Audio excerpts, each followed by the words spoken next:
We are back here now on the GSMC Chip Shot Football Podcast to talk some more anticipation leading up into the 2024 NFL regular season. We couldn't officially start it without predicting how most of this season will go out, and a big part of that will be with the awards that obviously are given out at the end of the year, but we're going to predict all of them. At least I think I got all of them in this segment. Offensive Player of the Year, Defensive Player of the Year, Comeback Player of the Year, Coach of the Year. You guys know the drill with all of these awards. We're going to go through each one of those, and I'll give you guys my take on who will win the award based on my criteria, my just thoughts around it. So we're going to start off talking about the Offensive Player of the Year. I didn't want to go with like Christian McCaffrey or anything like that. I wanted to shake it up a little bit, and I feel like this man that you see on your screen right now,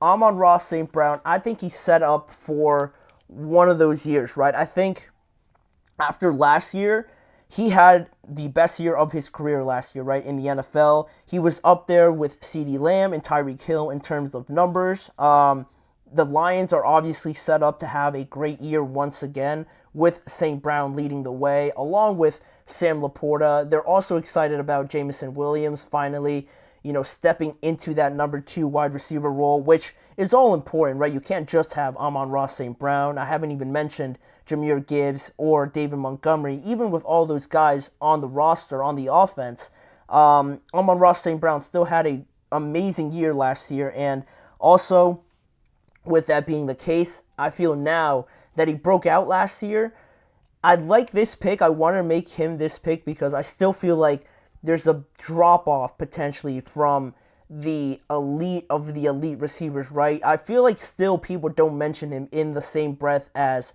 CeeDee or Tyreek or Devontae Adams, even Justin Jefferson, Jamar Chase, where numbers-wise, just based off of last year, he's going into now his 4th year in the NFL.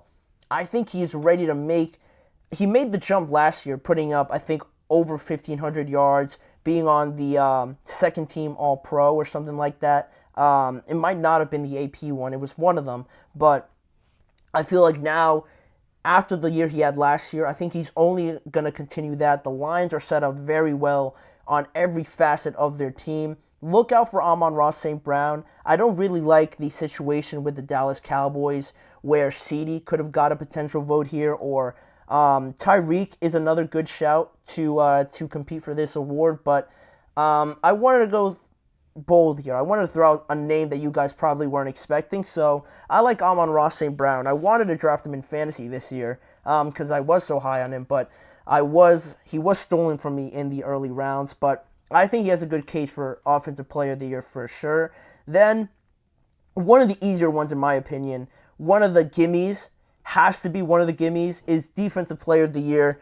TJ Watt should have won it last year. Another guy not talked about enough, I don't think. I actually, before I got on here live on the show, I saw a comment that one of the McCourty brothers made about TJ Watt, and they were talking about the production, the legendary trajectory that he's on, and they compared him to LeBron James of all people, talking about how now people look at what TJ's doing and they think, oh, that's just TJ, that's what he does. But really, it's not normal for really any player to be doing what he's doing, putting up the numbers that he does, the impact that he has on the Steelers overall. The Steelers are 1-10 when he doesn't play. No other player, I think, other than maybe Patrick or any quarterback of the top 4, top 5, have any sort of record like that. That's like massive, significant impact right there. Your team, the Steelers, just simply don't win when he's not playing. That's how big he affects opposing game plans, how much he affects games, just himself a lot of the times. Not just sacks, but interceptions, forced fumbles, tackles for a loss. He does it all. I think he should have won the award last year. He's going to be one of the favorites again this year, barring any injuries. Really hoping that doesn't happen. But the biggest thing with him, he always seems to make, those big plays in the biggest moments, whether it is a strip sack or jumping a route on a comeback route against the Los Angeles Rams last year, looking like a defensive back out there.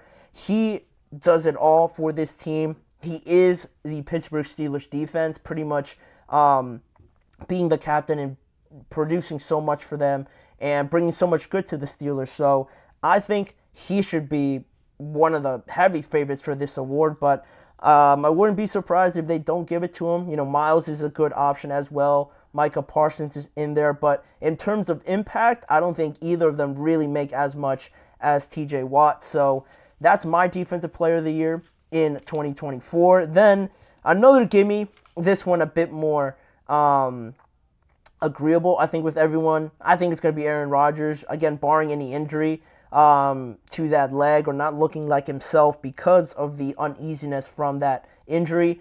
I think this award's pretty much his for the taking with how good the Jets are, set up nicely at wide receiver. Hopefully Hassan Reddick shows up, just adding more to that defense to complement the offensive side of the ball. Also, the new pieces on the offensive line, bringing over Morgan Moses, Tyron Smith, and John Simpson.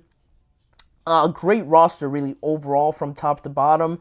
Just have to stay healthy. And if he's able to bring the Jets back to the playoffs, maybe win the division, that's very possible. This award will pretty much be his by the time that they make the playoffs or anything like that. I think he is definitely the front runner and an easy pick for this award. So we'll move on to the other award, which I thought it should be Dan Quinn. I like Dan Quinn for the Washington Commanders for a few reasons. Just because I am high on the Commanders overall as a team, I think it's hard to really buy into them because of the recent actions, the production we've seen over the last few years with the carousel of quarterbacks that they've rotated through. The roster just being all right in some areas, but not too well everywhere else.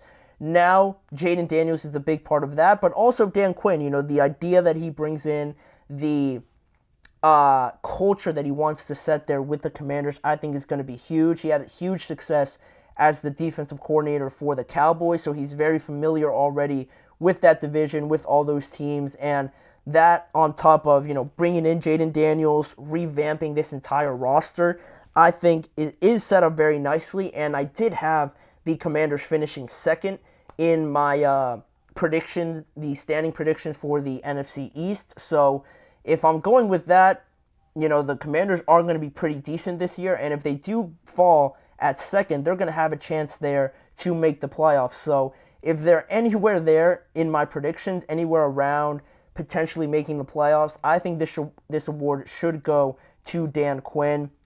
But there's also good shouts out there. Raheem Morris is another one. Mike McDonald in Seattle is a great one as well. Brian Callahan potentially in Tennessee. But I like Dan Quinn. I think people are sleeping on the Commanders, and if they do overachieve and make the playoffs, then I think he should be the heavy favorite by leading this group in any sort of playoff push towards the end of the year. Then, moving on to our next award, Offensive Rookie of the Year. I wanted to throw in another name on here, but I think it really just comes down to Caleb or Jaden Daniels, just going off of the last topic with Dan Quinn. It's going to be close, I think, mainly between these two. It usually goes to one of the quarterbacks, and this quarterback class is arguably one of the best ones in NFL history. So Caleb, I think with how great he's going to be, because he is going to be fantastic there with the Bears, how they've surrounded him, all the pieces that he has, I think he's going to do enough, and he's going to turn it on quickly enough for everybody to realize that this Bears team is for real this year. They aren't messing around. You saw it in just the offseason with how they improved their roster. Their defense is heavily slept on. Give me Caleb Williams for the Offensive Rookie of the Year. Then, the second to last one here, Defensive Rookie of the Year. I like Quinyon Mitchell. I like him a lot coming out of Toledo. And the fact that the Eagles stole him at pick 20 or 21, something around those lines. He's not technically starting yet, because I consider starting being one of the outside spots, and I think right now he's projected to be their starting slot corner right now, but he's going to be starting for them on the outside towards the end of the year. He's going to be in that position to succeed alongside Darius Slay. He's that talented, and again, something much needed for the Philadelphia Eagles. He's going to turn a lot of heads. He already has been at training camp, going up against A.J. Brown, Devontae Smith, and all those guys, leaving that interaction, that battle. Pretty impressed with the young player, the young defensive back. So I think he's set up very nicely here. Vic Fangio coming in as his coach, having that experience in there from a coaching standpoint. I like Quinyon Mitchell a lot to really help turn that secondary around for the Philadelphia Eagles after last year. And then the most important one, the MVP award. You could go Lamar again. You could go Patrick again. But we're hopping on the bandwagon. We're hopping on the Jordan Love bandwagon. I think it is a bandwagon now, just because I feel like a lot of people are making this pick become Jordan Love. I think more and more this is becoming the popular pick, and I'm buying in on Jordan Love. Not expecting at all the performance that he put on in the playoffs last year, to walk into Dallas, step on that star, drop 3 touchdowns on their head, almost 50 points, and then go to San Francisco and almost beat the 49ers as well. This team got better with Josh Jacobs. They just another year with Matt LaFleur there. Development for Jordan Love.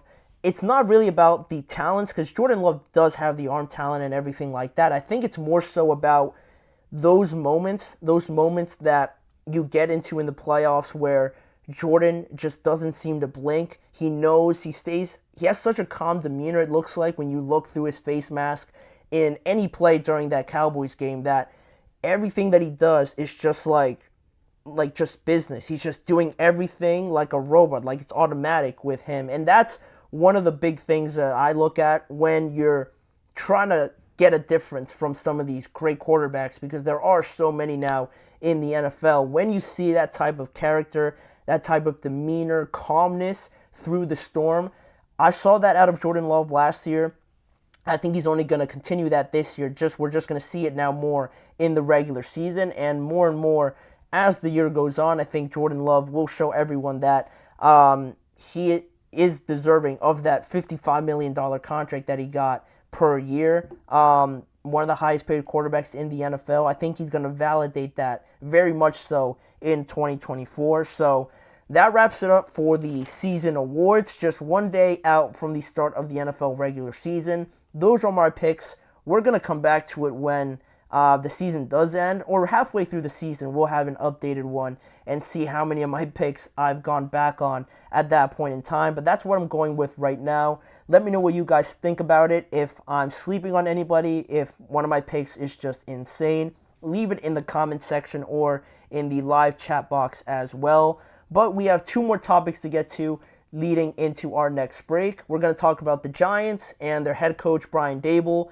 and their general manager Joe Schoen. Are both of them on the hot seat in 2024 if the Giants stink up the joint once again? And also the final rendition of our predictions for these divisional standings.